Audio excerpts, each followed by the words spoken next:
Барлықтарыңызға сәлем, сіздермен Нурикс. Бүгін бізде Прочь фильмі. Афроамерикандық ер адам көшеде жалғыз келеді. Телефонмен сөйлесуін аяқтаған соң, оның ізіне көлік түседі. Көлік оның қапталына тоқтады. Ішінен адам шығып, жігітті күшпен көлікке салып ұрлап кетеді.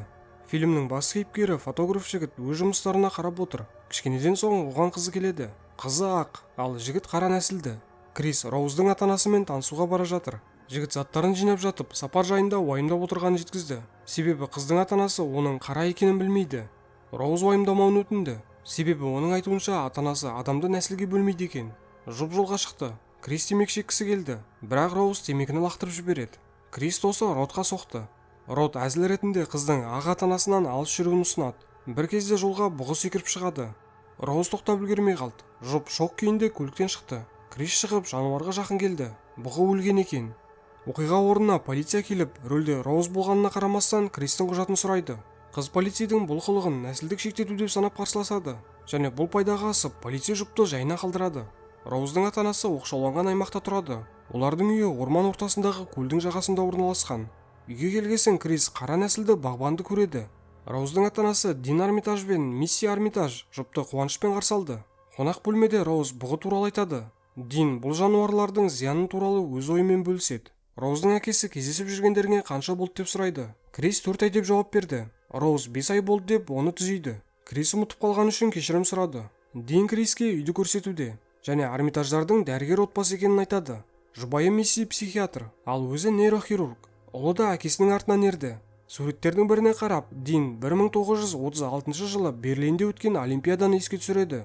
Диннің әкесі 2-ші орын алды. 1-ші орынды қара нәсілді жігіт алған екен. Ас бөлмеде Кристі үй қызметшісі Джорджина жымия қарсы алды. Дин дәл қазір Кристің не ойлап тұрғанын біледі. Ақ нәсілді қожайындардың қара нәсілді адамдарды қызметке алуы. Дин бұрын бұл екеуін әке-шешесінің тірі кездерінде қызметке алғанын жеткізді. Олар өлгесін Уолтер мен Джорджинаны қимай үйде қалдырады. Мисси Кристен ата-анасы туралы сұрайды. Крис әкесі туралы аз білетінін, ал анасынан 11 жасында айырылып қалғанын жеткізді. Кристің темекі шегетінін білген Мисси оған гипноз практикасын ұсынады. Жігіт көмектен бас тартты. Мистер мен Мисси Армитаж ертең үйде үлкен жиналыс болатынын жеткізді. Жақын достары қонаққа келмек. Роуз бұл туралы ерте айтпадыңдар ма деп наразылық білдіреді. Осы кезде ойланып кеткен Джорджина байқаусызда сусынды төгіп алады. Мисси оған үйге барып демалуын ұсынды. Әйелі жымиып келісті. Роуздың ағасы Джереми келді. Кешке отбасы дастархан басына жиналады. Мисси десертке кеткенде жігіттер спорт туралы әңгіме қозғайды. Джереми Кристен ережесіз жекпе-жек туралы сұрады. Роуздың ағасы мас, және спорт туралы жалғастырып, Кристің генетикасының мықты екенін атап өтеді. Түнде Роуз Кристен отбасы үшін кешірім сұрады. Кристен реакция жоқ. Түн. Роуз ұйықтап жатыр. Крис болса ұйықтай алар емес. Төмендегі дыбыс назарын бөледі. Кейіпкер темекі шекпек. Сыртта бағбан оған қарай жүгіріп бұрылып кетеді. Қорқанан үйге бұрылған Крис Джорджинаны көреді. Әйел айнаның алдында сыланып кетіп қалады.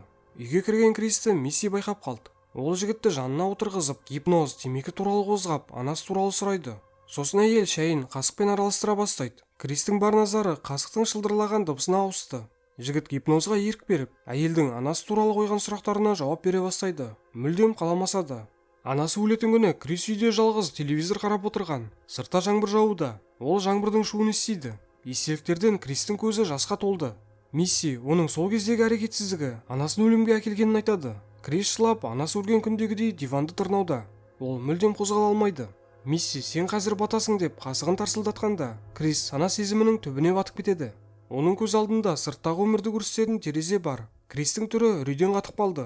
Көзінен тоқтаусыз жас ағуда. Мисси көзін жапқанда, Крис түнекте қалады. Жігіт шошып оянды, және телефонының зарядкадан ажыраулы екенін көреді. Крис орманда түсірілім жасағасын үйдің алдынан Уолтерді кездестіреді. Бағбанмен сөйлесіп жатып, жігіт оның біртүрлі қылығын байқайды.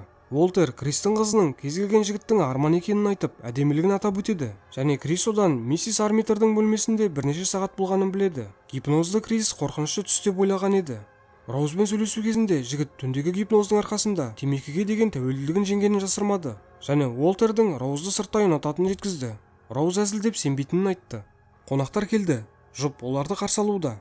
Криспен сөйлесу кезінде қонақтар жігіттің нәсілі туралы айтып, барлық шектен шығады. Жалғыз қалғасын Крис камерамен қонақтарды бақылай бастады, және келушілер арасынан Логан Кинг есімді жалғыз қара нәсілді адамды табады. Ол да жымиып, бағбан мен үй қызметшісі секілді сөйлейді. Оның жұбайы өзінен 30 жас үлкен осы әйел. Крис бұл жерде бір шикілік барын сезді. Жігіт жалғыз отырған Джим Хадсон есімді зағип адамға келеді. Екеуі де бір-бірі туралы естіпті. Крис оның суретші екенін біледі. Ал Джимге Кристің түсірген суреттері ұнайды. Крис екінші этажға көтерілгенде қонақтар тып-тыныш болып қалды. Кристің телефоны қайтадан зарядкадан ажыраулы.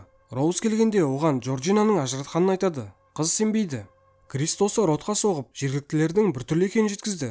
Рот алаңдап тездетіп кетуін өтінді және барлық қаралардың гипнозда екенін айтады. Бөлмеге Джорджина келіп, телефонға қатысты кешірім сұрайды. Крис ренжімеді. Жігіт қонақтарға оралды. Барлығы оған қызыға қарайды. Қонақтардың бірі қара болған қандай деп расыға қатысты ыңғайсыз сұрақ қойды. Бұл сұрақты Крис Логаннан сұрауын өтінеді. Логан жауап беріп жатқанда, Крис оны жасырын түрде суретке түсіріп алады және телефоны жарқ етеді. Логан мұрнынан қан ағып бір орында тұрып қалды. Сосын Криске жабысып, бұл жерден дереу кетуін бұйырады. Логан алып кетті. Мисси Логанды сабырға келтірді. Дин бұны эпилепсия деп түсінеді. Логан өз қалпына келді және Кристен кешірім сұрайды. Көлдің жағасында Крис Роузбен бірге Логанды талқылауда. Жігіт жаңағының эпилепсия екеніне күмәнмен қарайды. Роуз нейрохирург болғандықтан әкесіне сенетінін айтты. Крис досының эпилептик екенін айтып, аурудың бұлай өтпейтінін жеткізді. Крис бұрын Логанмен таныс болғанын еске түсірді. Логан мүлдем басқаша болған еді. Ол жігіттің басын айналдырып тастағанын түсініп, бұл жерден кетуді шешті. Роуз ренжіп, бұнда жалғыз қалдырмауын өтінеді.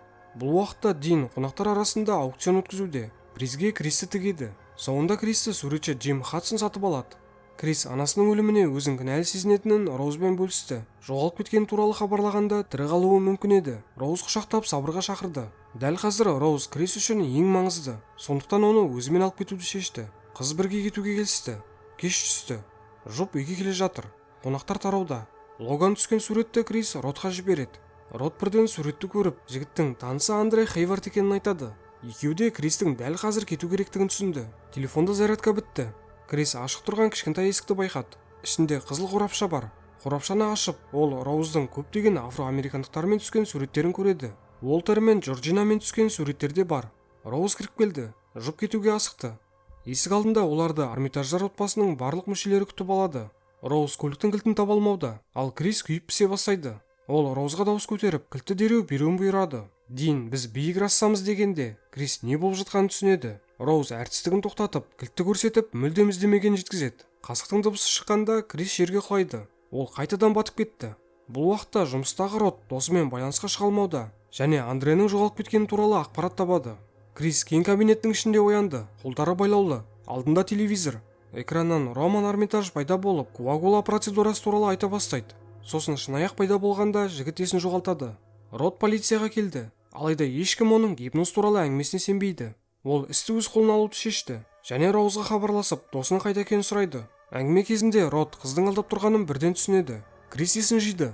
Диванды тырнап, мақтасын шығарып тастапты. Экранда Джим Хадсон. Ол неше түрлі дайындық этаптардан өткенін айтып, алдағы ми трансплантациясына дайын екенін жеткізді. Операция сәтті аяқталса, Крис өз денесіне контроль жоғалтып, санасының түбінде мәңгіге қалады. Телевизор өшкен соң Крис диван мақтасына назар аударды. Экранда шынаяқ пайда болды. Крис қайтадан есінен танды.